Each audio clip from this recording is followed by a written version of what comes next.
So today I made the mistake of going with topsoil instead of leaf mulch.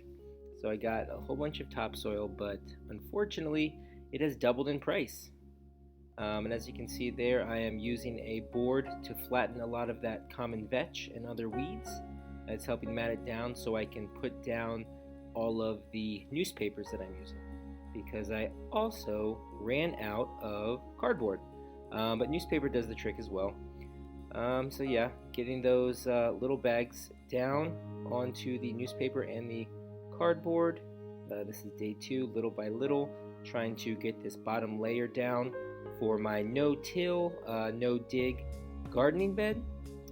As you can see, those bags do not cover much ground, and they were expensive for their size. So I do not recommend, right? Learn from my mistake. Don't make the same mistake I made. Just go with your free city mulch and yeah, save the money.